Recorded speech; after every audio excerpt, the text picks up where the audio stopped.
Lo dijo él. A primera hora. 7 de la mañana con 1 minuto, como ya lo habíamos anunciado, ya se encuentra aquí en la cabina de radio Juan Sebastián Naranjo. Él es analista económico y buenos días, primero economista. Muchísimas gracias por su presencia aquí en la primera hora. Buenos días, qué gusto saludarles y comenzar el día, claro, hablando de lo que más nos gusta, que es la economía. Perfecto, muy bien. Yo decía antes, vamos a iniciar preguntándole directo, ¿Noboa tiene o no plan económico para los próximos 4 años? Mire, el sentido económico, me parece, los primeros 15 meses fueron direccionados hacia la macroeconomía. Mire cómo hereda el gobierno del presidente Noboa, ¿no? Con un déficit fiscal de casi 5.000 millones de dólares, con poca credibilidad internacional. Era solo difícil pensar que el presidente saliente de aquel entonces, el expresidente Lasso, tenía la posibilidad de sentarse con los multilaterales, poca credibilidad, porque era muy diferente el decir y el hacer de aquel entonces. Además había atrasos tanto con proveedores, atrasos con gobiernos seccionales. Usted revisaba las finanzas públicas, además revisaba la cifra de la inversión extranjera directa, apenas 200 millones de dólares, era una cifra paupérrima. Entonces, claro, el presidente Noboa en estos 15 primeros meses considero que puso en orden la macroeconomía, la credibilidad internacional. La intención, a mi criterio y a mi lectura económica, es que en estos 4 años consiguientes el punto focal va a ser la microeconomía. Y mire que las primeras alertas o las primeras señales que da el mercado vienen direccionadas a ese lado, ¿no? La eficiencia fiscal, un poco impulsar el circulante, la cantidad de dinero líquido aquí en la economía. Así que mi pensar es que la focalización es hacia la microeconomía. Hay mucho por hacer, así que veamos cuáles son las siguientes señales que va dando el mercado.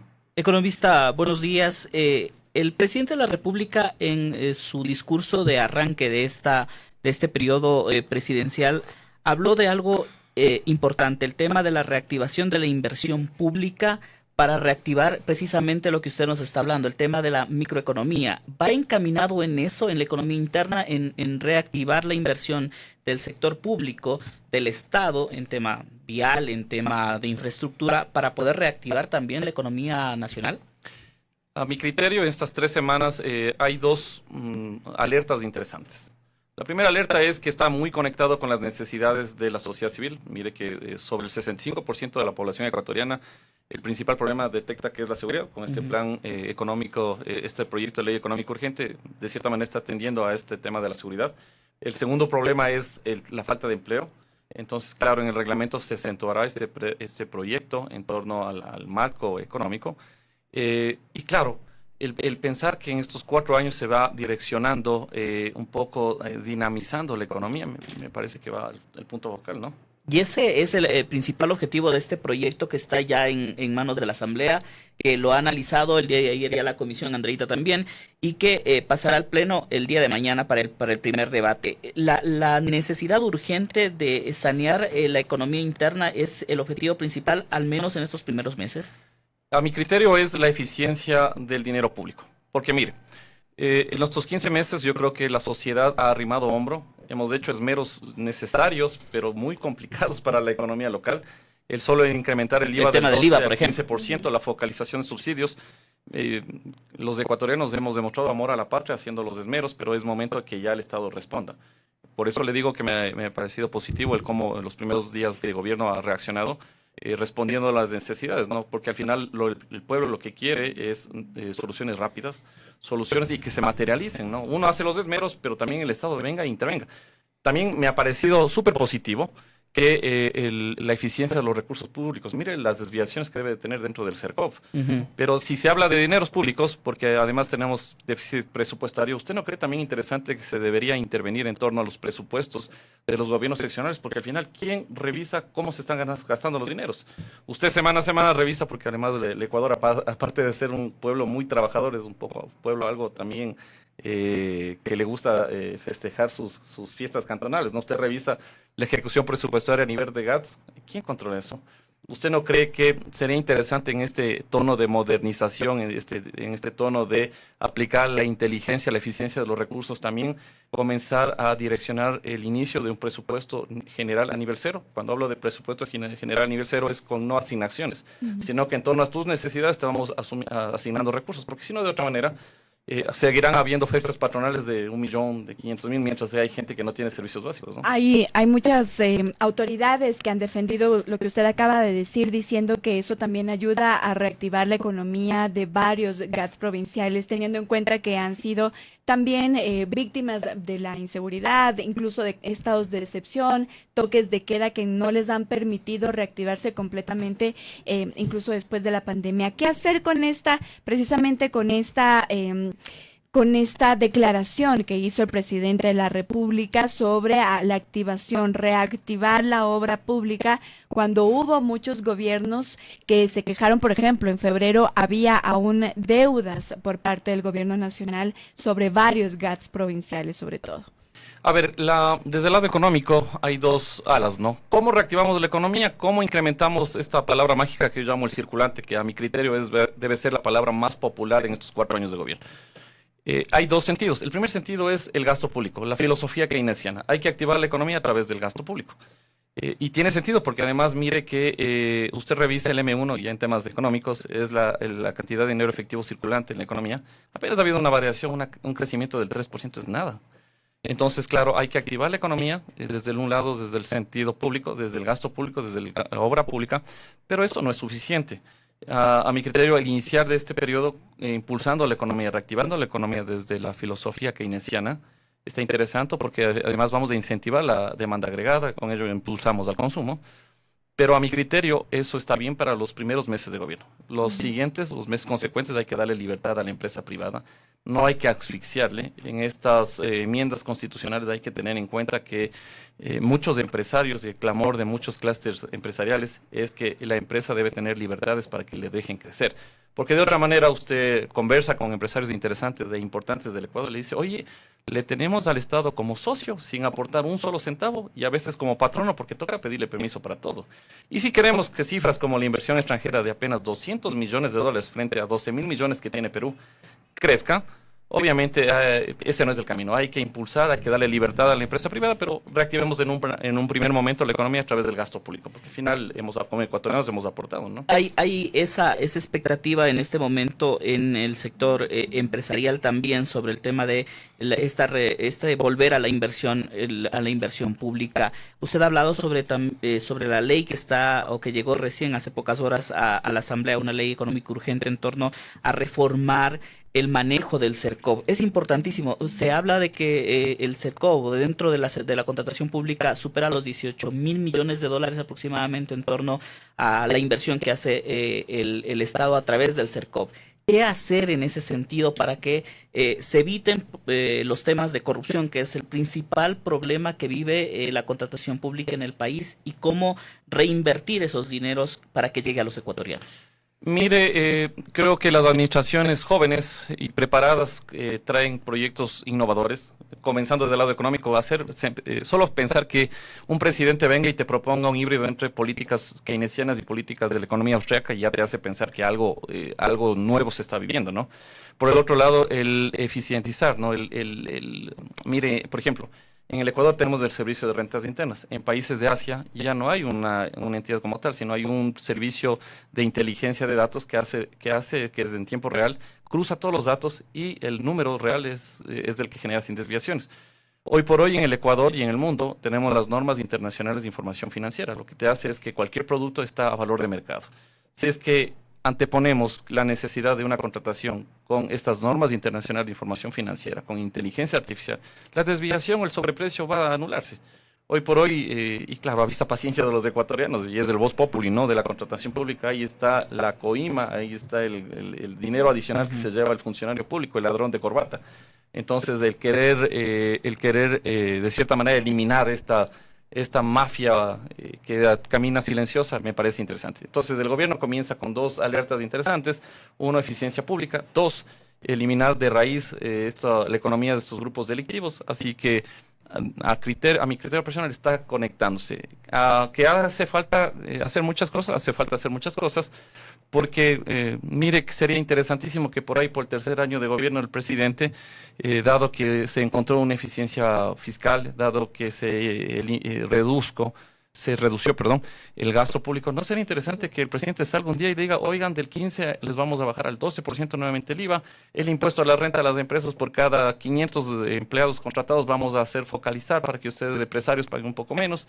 Este tipo de libertades es el que va a impulsar la economía. De otra manera, no vamos a tener mejores tasas de crecimiento, ¿no? Y en ese aspecto, ¿cree usted que hay realmente una visión respecto, por ejemplo, de esas medidas que podrían tomarse? Porque no hemos escuchado, por ejemplo, ni en campaña, ni ahora mismo que ya ha asumido el gobierno, ha asumido nuevamente Daniel Noboa la presidencia, no hemos escuchado que pueda haber esas políticas en donde se pueda de esa manera tal vez un poco reactivar la economía.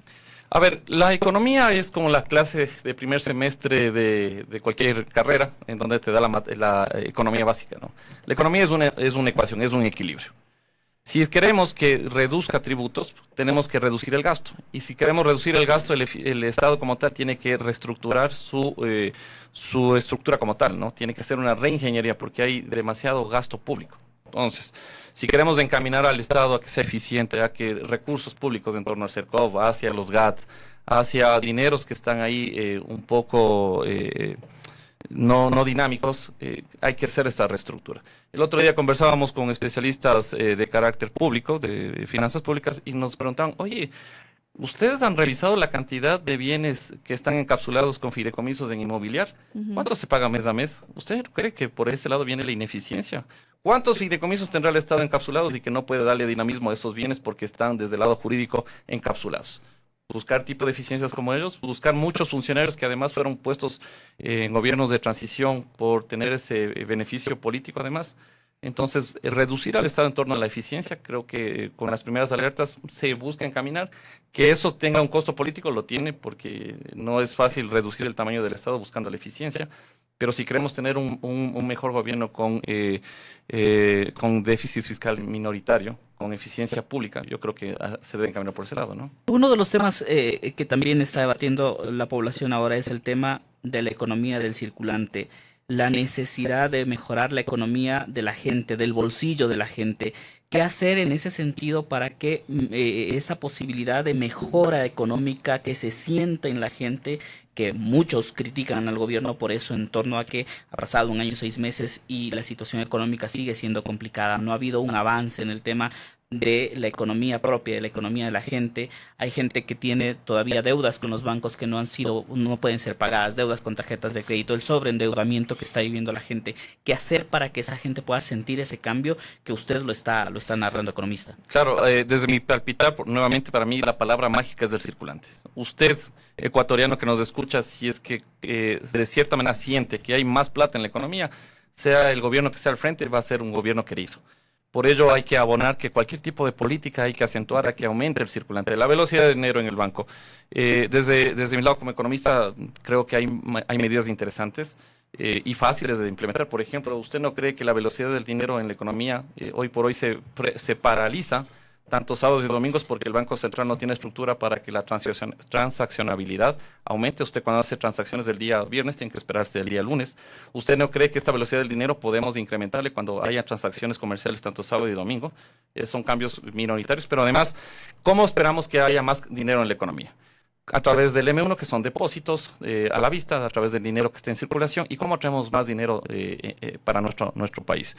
Remesas, 6.500 millones de dólares para el año 2024, alcanzamos históricos, pero claro, si queremos que esta cantidad de dinero aumente para los siguientes años, ¿cómo hacemos esto? Me parece que la firma de tratados de libre comercio con China, el Tratado de Libre Comercio con Canadá, con Corea del Sur, otras aproximaciones con más países va a generar tanto exportaciones, pero también movilidad humana. Movilidad humana por capital humano ya preparado ecuatoriano. Eso va a generar que incremente la cantidad de remesas. Además, en los primeros meses del año 2025 se han alcanzado picos históricos de exportaciones no petroleras. Entonces, nuevamente, yo creo que la economía está tomando un norte en torno a las exportaciones de productos que no necesariamente vienen del lado del petróleo, ¿no? Pero también toma una curva. El INEC recién publicaba la tasa de desempleo que se ha situado en el 3.6% ahora mismo en abril del 2025, que es casi igual a un año atrás, es decir, no ha cambiado significativamente el desempleo en el Ecuador, sigue con la misma cifra. Y lo que usted nos comenta, por ejemplo, hay personas que evidentemente tienen una perspectiva positiva sobre ya la injerencia de los tratados que se han firmado, el que usted menciona, el Tratado de Libre Comercio con China, pero hay otras personas, en cambio, que también tienen miedo de que se empiece, digamos, a regir tal y como se lo ha pensado, ¿verdad?, a futuro, porque dicen esto podría incluso quitar más plazas de trabajo por las importaciones que podamos también tener desde Medio Oriente, desde China, ¿verdad? Entonces, ¿cómo contrarrestar estas dos cosas, estas cifras que ahora mismo nos dan cuenta de una realidad y lo que usted nos está narrando, economista? A ver, la población económicamente activa del Ecuador es 8.500.000 ecuatorianos. Apenas 3.800.000 tenemos como aportantes al Instituto Ecuatoriano de Seguridad Social. Significa que ese descalce entre las dos cifras nos está presentando una cierta segmento de la población que es la economía informal. Políticas que tienen que llegar hacia la economía informal. ¿Cómo respondemos para que esa gente esté como tal con pleno empleo? Primero, tenemos un código de trabajo desde 1936 que está lleno de parches. ¿Ha solucionado poner más parches? ¿No cree usted que es interesante un código de trabajo que nazca con la naturaleza moderna? Le hago reflexionar esto porque, por ejemplo, el debate es tan triste y pobre en el Ecuador que hace meses, ¿no? Hace 4 o 5 semanas del debate del Ecuador del día era la contratación por horas. Y es tan triste esta contratación, este debate que ya la OIT, la Organización Internacional del Trabajo, ha presentado modalidades de trabajo, por ejemplo, el trabajo remoto, otras estructuras de trabajo, porque el mundo está evolucionando demasiado rápido. Pero en el Ecuador todavía se habla de la contratación por horas. Y el mundo está tan rápido que alguien que vive en África puede trabajar en Ecuador y en Ecuador puede trabajar en África. Y si no nos ponemos a la par, ¿cómo nos volvemos competitivos? Por ejemplo, lo que usted me menciona con el Tratado de Libre Comercio con China. Hoy por hoy somos superavitarios del lado comercial, o sea, exportamos más de lo que importamos. Pero habrá que ir evolucionando, ¿no? Recién se abrieron más códigos para más productos que se puedan exportar para Ecuador. Yo creo que el licenciamiento, las certificaciones irán incrementando este superávit comercial. Pero si es que queremos que se incremente, que esos 8.500.000 ecuatorianos sean parte de la cifra de pleno empleo, lo que tenemos que hacer primero es migrar, evolucionar el mercado laboral. Por ejemplo, la señora ministra en los últimos días salió a hablar sobre la reforma a la jubilación patronal. ¿Cómo incentivamos al patrono a que tenga contratos a largo plazo cuando cada vez se vuelve más riguroso, ¿no? Nuevamente la reflexión en estos 4 años de gobierno, para mí la palabra mágica es el circulante y la otra palabra mágica para mí es poner en moda la palabra premiar y no prohibir. Por ejemplo, la jubilación patronal, en vez de hacer sacudir el mercado laboral, si es que premiamos al empresario en torno a la deducibilidad de la jubilación patronal, usted tenga en cuenta que no va a haber la mayor cantidad de despidos que hay, ¿no? Es porque se genera desviaciones a través de decretos. No es que se incentiva, sino es que se prohíbe y se limita y se genera desviaciones. ¿Cómo hacer que esto, cómo hacer que esto, por ejemplo, no sea regresivo en derechos? A ver, bueno, yo aparte de actuario que hago los números para la jubilación patronal, soy abogado. Y el hito aquí es, no puedes ir contra el derecho adquirido. La jubilación patronal es el derecho adquirido. La actualización de la jubilación patronal, eso no es ir contra el derecho adquirido, sino es evolucionar. Le pongo un ejemplo. Cuando se calcula la jubilación patronal en torno a su fondo global, usted calcula en torno a una tabla de expectativa de vida, que es la tabla de mortalidad. No es ir contra el derecho adquirido si es que se asume que la expectativa de vida ha cambiado en el tiempo. La gente vive más años. En ningún caso es ir contra el derecho adquirido, sino es ir actualizándole la realidad. Y la OIT, por ejemplo, te dice, oye, no puedes eliminar el derecho adquirido, pero sí puedes ir actualizando en torno a la realidad demográfica del país. Pero esa línea línea que hay entre la posibilidad de perder derechos es lo que ha trabado mucho el tema de avanzar con reformas. ¿Cómo hacer? ¿Qué es lo que se necesita en este momento de parte del gobierno para poder avanzar en ese sentido? Tomando en cuenta que hay muchas críticas dentro de la Asamblea también, dentro de varios sectores empresariales, sectores de trabajadores en torno a esta necesidad de un plan real económico dentro del gobierno, porque muchos estaban esperando que el día de la posesión presidencial el presidente anuncie cuál será el lineamiento claro de el tema económico, pero eso a la larga, y la crítica va en ese sentido por parte de muchos analistas, de que no hubo una línea clara de cuál es el camino que tomar el presidente de la República. Nuevamente, a mi lectura, desde el sentido económico, el primer momento es la eficiencia pública, poner el impulso al tema público. La segunda línea es trabajar en torno a estas libertades que le hablo del lado de la empresa. Para mí hablar de libertades del lado de la empresa es hablar de tributos. En estos 4 años de gobierno, hablar de libertades para el lado de la empresa, a mi criterio es hablar sobre el código de trabajo, hablemos sin tapujos. Nuevamente, a mi criterio, el código de trabajo está lleno de parches. ¿Has traído solución? Ninguno, solo se ha pateado la pelota para adelante. Hay que darle 2 tiempos. El primer tratamiento es al gasto público, es al Estado, desde el lado de la cantidad de dinero que se maneja, y el otro tiempo es hablar de la empresa privada. La empresa privada está muy relacionada en torno a los tributos, está muy relacionada en torno al mercado laboral. Entonces, si tomamos en sintonía los 2 temas que son importantes para un país, a ese lado está direccionado. De que hay que esclarecer, hay que esclarecer.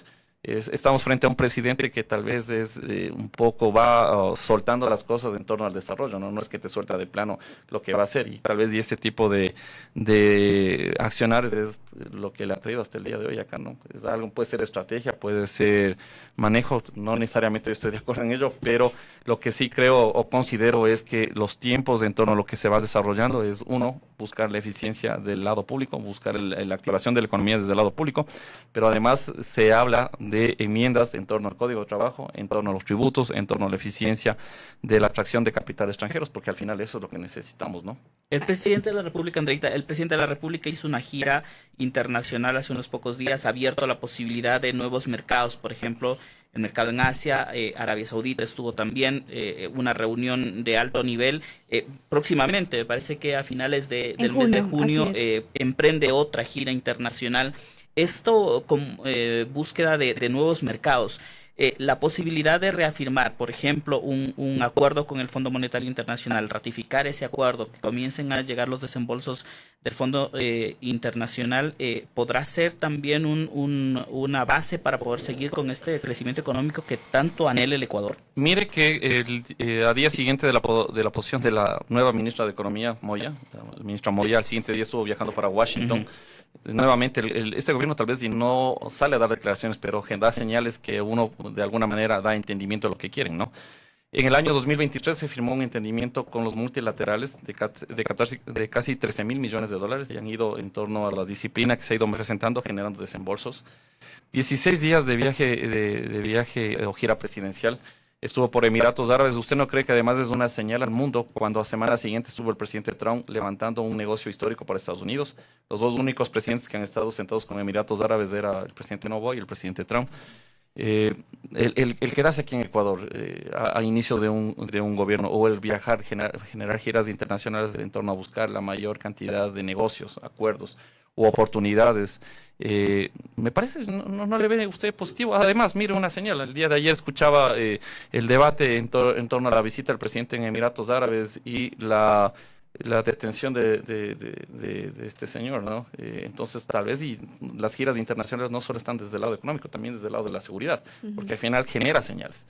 Es inevitable poder compararlo también con, por ejemplo, los 36 viajes que realizó el presidente Guillermo Lasso, y en donde también se decía que eran giras, digamos, en donde se querían buscar apoyo internacional, la reactivación económica, y al final del día las cifras, pues, nos dijeron otras cosas cuando termina inconcluso el mandato del presidente Guillermo Lasso. Entonces, también el cuestionamiento va un poco de si en estos alrededor de 18 viajes que ha tenido el presidente Noboa en estos 18 meses, también van o ya nos dan cifras que podamos nosotros un poco más, o cifras más tangibles de una reactivación económica, sobre todo eso. ¿Cuál es ese aditivo, valga la redundancia, adicional de lo que podría estar haciendo ahora mismo el presidente? Claro, pero yo digo, ¿cómo comparar un presidente que más de 30 viajes con un riesgo país de 2016 puntos frente a un país de... digamos, también era a veces este discurso narrativo, ¿no? De miren cómo está abierto al mundo, tal,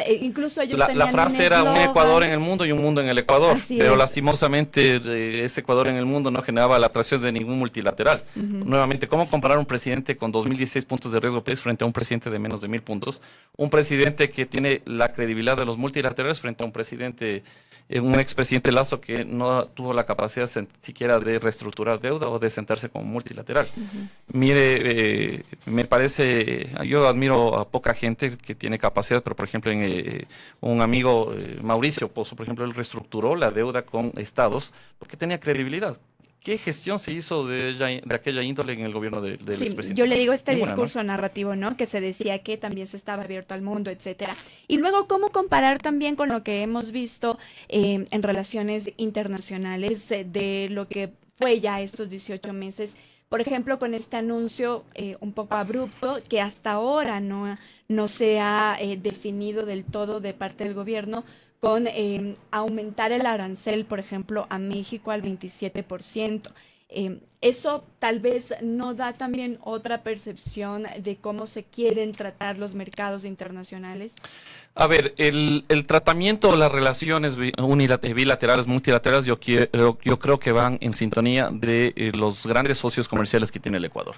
Los dos grandes socios comerciales hoy por hoy que tiene el Ecuador es, primero, nuestro principal socio comercial es Estados Unidos, con el accionar del presidente Trump, muy criticado, para otros muy aplaudido, pero yo creo que va en sintonía de lo que vienen haciendo nuestro principal socio comercial. ¿Qué hizo el presidente Trump hace pocas semanas? Agitamiento comercial. Lo que hizo es sacar al debate mundial el tema de imposición de aranceles, y lo que hizo es alinear muchos países a ver con qué potencia mundial se alinea. Ecuador se alineó con Estados Unidos y claro, tiene además muy cercano a China, no nos ha afectado. En esta moratoria de 90 días parece que nos vienen mejores días para el Ecuador, aun cuando tenía esta arancel universal, el Ecuador todavía salía bien posicionado porque los productos que exportamos hacia Estados Unidos tenían una preferencia en torno a las demás imposiciones arancelarias. Entonces, bueno, las relaciones comerciales en buen momento no nos han alejado. Mire lo que pasó en el año 2012. Por malas relaciones con Estados Unidos, a Ecuador no lo renovaron a la ATPDA. Lo que hizo es que fuga de capitales de Ecuador se lleven sus capitales hacia Perú, y Perú nos comió en exportaciones de productos primarios, ¿no?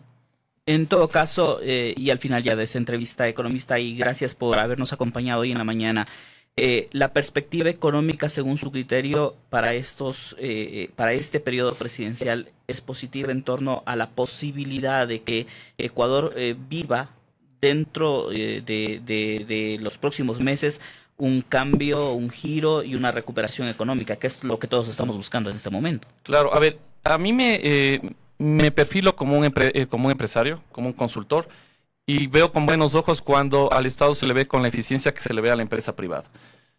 Le digo eficiencia, ¿por qué? Porque cuando un gerente asume una empresa, lo que busca es eficiencia en torno a las cuentas por cobrar, a los gastos, y lo que veo es que se está buscando reducir los gastos en torno a la eficiencia, el tema de la CERCOV, en torno a hacer líquidos muchos bienes. Lo veo eficiencia en torno al incentivo, en torno a los ingresos. Claro que hay mucho por hacer, que hay que hacer reestructuración, hay mucho por hacer, que hay que conectarnos con ese 70% de la población rural que lastimosamente han llegado incentivos económicos bajo goteo, hay que hacer, porque de otra manera pasará igual que los otros dos gobiernos que ya pasaron, que creían que incentivar a la economía rural es a salir a decir que el Banco Nacional de Fomento o el Banco Ecuador van a generar créditos cuando muy pocas personas acceden a estos créditos, ¿no? De que hay mucho camino por recurrir, pero veo de forma positiva que los primeros días de gobierno ha salido a dar alertas, a dar como que señales que los agentes, a mi criterio, desde el lado económico, veo muy buen camino. Me hubiera preocupado de otra manera, que ni bien tome el gobierno, se tomen las reservas internacionales, se siga con la misma problemática de que hemos venido en los últimos anteriores dos gobiernos. Entonces, bueno, al parecer se está intentando hacer cosas diferentes, pero que hay mucho por hacer, Economista, nuevamente, muchísimas gracias por su presencia aquí en A Primera Hora. Con todo gusto, y desde mi sentido católico, que siempre lo hago, es que Dios bendiga al Ecuador. Bien, conversamos con Juan Sebastián Naranjo, economista, sobre el plan económico para los próximos 4 años de gobierno. Primera plana. Todas las noticias, todas las voces.